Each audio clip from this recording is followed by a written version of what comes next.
Welcome to another episode of Meal Prep Monday podcast. I'm your host and founder of Prep Dish, Allison Schaaf. Today's episode is a lighthearted episode. It's an update on the pet situation here at the Schaaf household.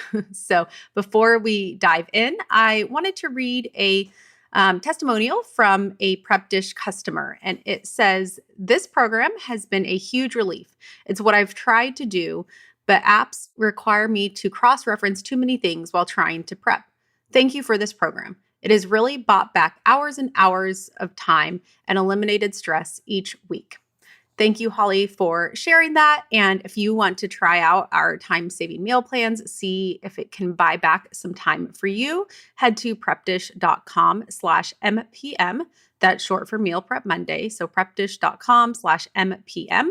If you are on your phone and just want to shoot a quick text, the number is 33777. So you put that in the number field, 33777, and then you do the word meal prep, all one word, and we'll just prompt you to get your email address, and we will send you just a 1-week plan to try it out right away. Okay, so let's dive into the episode today. So I know in the past I've done episodes on some of the other pets that we've had or that we still have current day. And a lot of those are kind of food related. We have chickens and bees, and some of these things are, they're, you might say we have a little bit of a miniature hobby farm.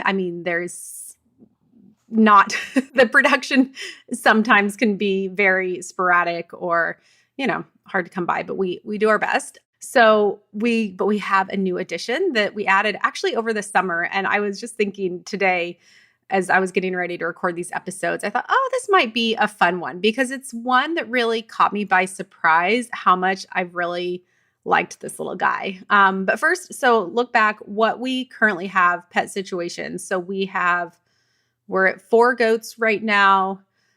I think 14 chickens. I believe we have 12 hens and 2 roosters. I don't count on a daily basis, but they're out there. You'll probably sometimes hear them during my podcast episodes. The roosters seem to really know when I start recording.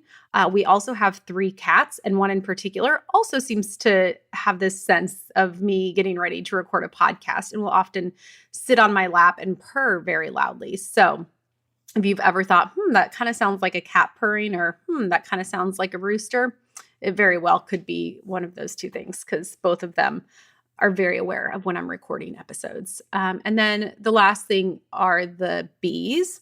And all of those we've had for quite a while and talked about, I think most of them we've talked about on previous episodes. So I'll try and link some of those, like if you're interested in beekeeping or chickens or any of that. I think I've also talked about the goats. Unfortunately, we've had babies. We had 1 baby and then now we've had twins, and the mom that's been having babies just refuses to let me milk her. Unfortunately, I would love to have some fresh goat milk. We even got someone out here, an expert, who said, "I can milk any goat you give me." And she got out here and said, "This goat doesn't want to be milked." So, which I could have told her, but I was reassuring to hear it wasn't just me doing something wrong. But we do have another female that I believe is pregnant, hoping to milk her if she, is indeed pregnant. So I will see in the next few months if that happens. I will come on here and give you an update on that. So on to the animal not really animal, the pet, the new pet that we have in our house. So this was a funny one. I was on a girls trip and received a text from my husband to please pick up some mealworms on the way home. I at first thought he was wanting some treats for the chickens. I think chickens eat mealworms as a treat. So but then after, a few texts back and forth, I realized he'd found a new little friend in the backyard. He sent me a picture. I couldn't really tell. Turns out it is a lizard, and more specifically, a Texas alligator lizard. So here in our yard, we have a lot of lizards that like some common ones that we see all the time. But this particular one, I don't know that I've seen one like this before in our yard or really ever. He looked very unique. And so before I went to the store, I, did some quick Googling and realized I was going to need a lot more than just mealworms if we were to keep this little guy. And I didn't want to I was already driving home from the girls' trip, so I didn't want to have to get home just to turn right back and go into town. So I worked with the lady at the pet shop and got a big terrarium. I got the largest size because apparently these lizards can get pretty large. And she reassured me, though, that if I got home and we decided not to do it and didn't use the equipment, that I could bring it back. So I went ahead and just got everything and got home. And sure enough, we had a Texas alligator lizard. And I'm not, lizards don't bother me that much. Snakes, on the other hand, definitely not my favorite thing. But I've never thought, I've been to those houses that have little kids where they have the pet lizard, and I've never been like, oh, cool, that, I would be open to that someday. That's never something I've actively wanted or hoped for. And even over the first few weeks, I was okay with him, but Brooke would pick him up. He would, put him, he likes to kind of like rest on your shoulder and he would kind of handle him. But the more I was around him, I finally, after a few weeks, I was like, okay, this lizard seems pretty cool. And I've started picking him up, letting him crawl around my arm. And you guys, I'm not kidding. I've kind of fallen for this lizard. Like, he is the coolest thing. He's pretty chill. Like, when we get him out, he kind of like walks up your arm. Like I said, he likes to hang out on your shoulder or just on your arm. He doesn't really scurry really quickly or anything like that. He, for the most part, stays put. Every now and then he'll, kind of see a chance and think he's going to break away. He's really good with the kids. I looked it up in several places before, making the decision to keep him as a pet. They actually make really good pets. They sell them at pet stores, sometimes for as much as a few $100s. So it seemed like a decent pet to keep based on the research that I did. It says they can bite. He has never bitten any of us. And at this point, I think if he were going to, it probably would have happened. The boys are pretty gentle with him, but, they are 4 and 3. So, they do the best they can. They'll handle him a little bit. So the thing that the kids really like to do is feed him. And that's, for the most part, it's these mealworms where they, we get live mealworms. They pick them up with a big pair of tweezers, very good for hand-eye coordination for the littles. And they feed him this mealworm, and it's so cool. He just like chomp, chomp, eats it in 2 bites. Then, Brooke will find random bugs around the house because it's better if they have a varied diet. So he'll feed him whatever he happens to find around the house. We have discovered he doesn't eat daddy long legs, but I'm okay with that. I'm not a big spider fan either, but I do think daddy long legs, I'm okay with daddy long legs. So I'm okay that he doesn't want to eat those because those don't bother me as much.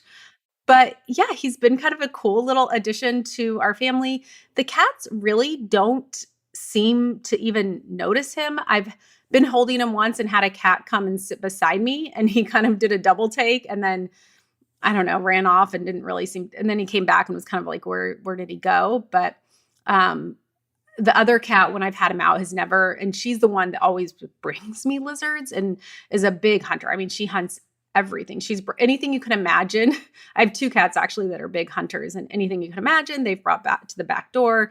But they have never seemed to mess with him. I mean, we don't let him out roaming on his own. He's usually, hanging out with me or Brooke.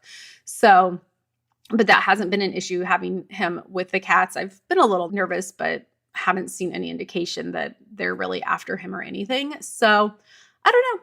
I just thought this would be a fun, quick little update on our pet situation. Something I, never say never.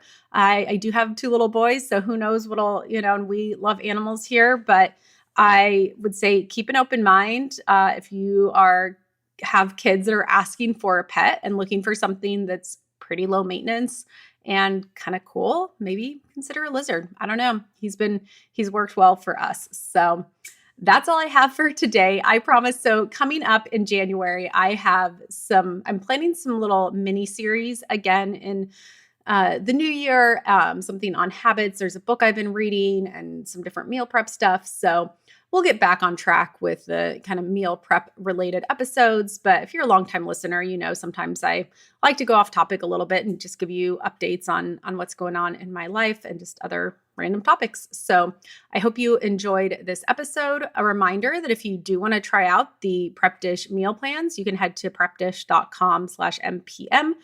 If you are on your phone, you can just text 33777 and the word meal prep, all one word, and we can send you a free week to try out. That's kind of our like, hey, if you're going to try us out, this is the best week to start with. So that's a really good week to try if you're brand new. And then after that, if you do want to try the 2-week free trial, it's the prepdish.com/mpm. So that is all I have for today. I will be back again next Monday with another episode.